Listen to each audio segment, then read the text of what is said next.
There's something wrong with you. You have a disorder that affects who you are. You think you're okay, and others should just adapt to how you live your life. In fact, you know the answer to everyone's problems. Why not start a movement to improve people's lives? Welcome to How Did We Get Here, the podcast where we dive deep and dissect the world of infamous and current cults and unearth the hidden psyche of their leaders. My name is Emily, and every week I will examine the often overlooked allure of the macabre that has lured countless individuals into their fold. I offer my experience and education as a psychiatric nurse as I lead you on this quest for knowledge. Together, we will delve into infamous cults like the Manson family, the People's Temple, and lesser-known ones that might just be springing up in your neighborhood. On this week's episode of How Did We Get Here, we will explore a psychological phenomenon crucial to understanding the dynamics of cults: personality disorders. Let me give a disclaimer here and say that I am not diagnosing anybody with anything when I talk about these personality disorders. And if you feel like you have the symptoms of the disorders I'm going to talk about, go see a mental health professional or talk to someone you trust. This is going to be kind of like a little study session for me because I'm actually in psychiatric nurse practitioner school. So let's get into it. What exactly is a personality disorder? It's not a condition like, I'm not talking about schizophrenia or dissociative identity disorder here. I'm talking about a complex disorder that fundamentally alters the way someone relates to others, how they react emotionally, and how they control themselves. It's a diagnosis that requires careful consideration and understanding, and you gotta be about 18 to get it, so teenage listeners, you don't have it if you're like 13 or 14. You might have traits of it, and that might come up when you're 18, but again, talk to somebody about it. So for this episode, my best resources were the DSM-5 TR, which my loving husband got for me when I got accepted to school, along with articles on psychiatry.org and Johns Hopkins Medicine. So the DSM-5 classifies personality disorders into 3 subgroups called clusters. Each cluster has similar traits. So the first one is Cluster A, known as the odd and eccentric set of disorders, and that consists of paranoid, schizoid, and schizotypal personality disorders.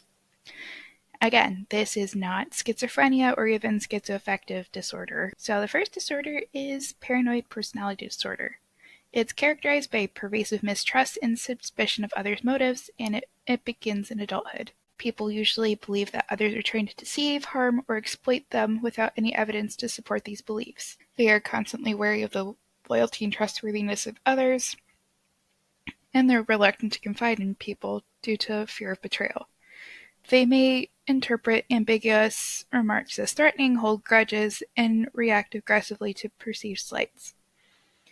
It's important to note that these disorder symptoms have to come in a context that can't be explained by schizophrenia, bipolar, or depressive disorder with psychotic features. Schizoid personality disorder is characterized by a persistent pattern of disinterest in social interactions and a limited range of emotional expressions in various settings, beginning in early adulthood.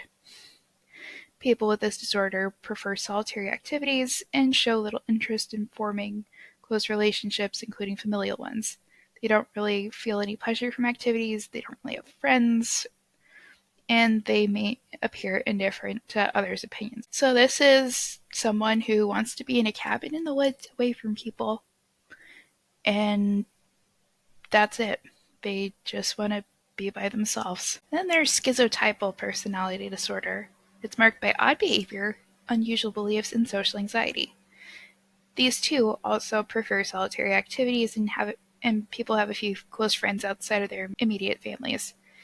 They have peculiar beliefs or superstitions and experience illusions or odd sensations, and they have limited or inappropriate emotional responses. They may dress or speak kind of eccentrically. And again, the presentation of these symptoms cannot really show up in a way that could be explained by autism. So then there's Cluster B personality disorders, which is known as the dramatic erratic set, and that consists of borderline, histrionic, narcissistic, and antisocial personality disorders. Borderline personality disorder is characterized by frantic efforts to avoid real or imagined abandonment, unstable and intense interpersonal relationship, identity disturbance, impulsivity, and self-injurious behavior, suicidal behavior, affective instability, feelings of emptiness, inappropriate fierce anger, and transient stress-related paranoid ideation or severe dissociative symptoms. Histrionic personality disorder is diagnosed when an individual exhibits a compulsion to be the center of attention, inappropriate sexual, seductive, or provocative behavior, shallow and rapidly shifting emotions, use of physical appearance to draw attention, dramatic and impressionistic speech, exaggerated emotions, and is easily influenced by others and assumes relations are more intimate than they are. So this is the gold standard of what I consider for cult leaders. This disorder, narcissistic personality disorder, includes traits such as a grandiose sense of self-importance, fantasies of unlimited success, belief in one's extraordinary nature, craving for unwarranted admiration, sense of entitlement, lack of empathy, and resentment of others. Antisocial personality disorder is characterized by disregard for violations of others' rights, including failure to obey laws and norms, lying, deception, manipulation, impulsive behavior, irritability, aggression, disregard for safety, irresponsibility, and lack of remorse. Typically, to get this disorder, a kid should have a history of conduct disorder, and usually they just kind of graduate to antisocial personality disorder. And again, these symptoms must present in a way that can't be explained by a psychotic disorder. Cluster C personality disorders are known as the anxious and inhibitive set of disorders. This is made up of dependent, obsessive-compulsive, and avoidant personality disorders. According to the DSM-5, dependent personality disorder is characterized by an excessive and pervasive need to be taken care of, which leads to submissive, clingy, and needy behavior due to fear of abandonment. This need for care may be expressed through difficulty making receipt decisions without input, reassurance, and advice from others, and requiring others to take on responsibilities that they should be attending to. People with this disorder fear disagreeing with others and risking disapproval. They may have difficulties starting projects without support from others. They exhibit an excessive need to obtain nurturance and support from others, even allowing others to impose themselves rather than risk rejection or disapproval. They feel vulnerable and helpless when alone and desperately seek another relationship when one ends. There is also an unrealistic preoccupation with the fear of being left alone and unable to care for themselves. And that's coming from the American Psychiatric Association. Obsessive-compulsive personality disorder. There are two separate things. So there's OCD and obsessive-compulsive personality disorder. I am talking about the personality disorder. I'll get into the difference in just a minute. Obsessive-compulsive personality disorder is characterized by a persistent pattern of preoccupation with order, perfectionism, and control of self, others, and situations.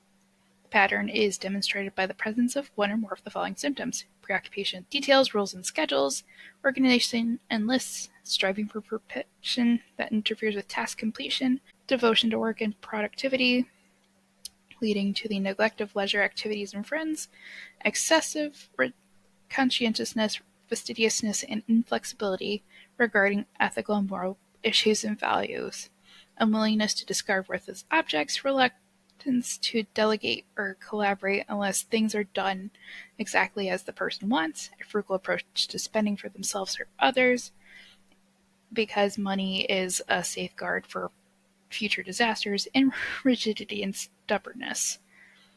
Additionally, these symptoms must start by early adulthood. So the difference between this and OCD is more like ritualistic behaviors aimed at obsessive thoughts in their head. So this is the person who turns the doorknob 3 times before they go outside. because they think that'll prevent their mom's head from exploding. The final disorder I'm going to discuss is avoidant personality disorder. So these people tend to avoid occupational activities that involve significant interpersonal contact because they fear criticism, disapproval, or rejection. They're only willing to engage with people if they feel confident in their acceptance. They show restraint in intimate relationships due to fears of shame and ridicule. These individuals are preoccupied with the fear of criticism and rejection in social situations and feel inhibited by new interpersonal settings due to feelings of inadequacy. They consider themselves inferior, socially inept, or personally unappealing, which makes them unusually reluctant to take personal risks or engage in new activities that may prove embarrassing. Okay, that was a lot. So, now that we know the different types of personality disorders, let's discuss how they pertain to cult leaders. In one of my first episodes, I mentioned that Charles Manson was diagnosed with antisocial traits. And, that was perfectly made up from his time in prison and children's facilities. And his actions, he was a pimp, he was picking up young girls, and he allowed for the murder of a pregnant woman because he had no regard for anybody, not even his young followers. They were just a means to an end, and he had no remorse in court. And again, when I think cult leaders, narcissistic personality disorder is the one that stands out to me. So Jim Jones, Father Yode, and Joseph DeMombro are examples of that come to mind when I think of cult leaders with this disorder. There's that inflated sense of importance, exploitation of people and their money, and their sense of it being the only one to help humanity that really puts this disorder together for these guys. On a more unusual note, I would consider diagnosis of schizotypal personality disorder for Marshall Applewhite, or Doe, the leader of Heaven's Gate. He had difficulties developing relationships with others as manifested by his failed marriage and his inability to form committing, loving relationships, whether to males or females. And then there's his odd beliefs and behaviors that he was an alien Jesus person, and he also liked to be in isolation from society. Understand the things that could affect the psyche of the cult leaders to understand the cult itself. We can learn what goes through the mind of these cult leaders so we can learn to find red flags so we do not get sucked into these groups. Thank you for listening to this episode of How Did We Get Here? Tune in next week for a big episode. It's finally time to talk about Heaven's Gate. This is my favorite cult. It's what got me into this whole mess. If you like the series, like it and follow it on Spotify, iHeartRadio, Amazon Music, and Apple Podcasts. Follow me on X, Instagram, and TikTok at EmiCast1018. That's EMICAST1018. Until then, stay informed, stay aware, and stay safe. Thank you.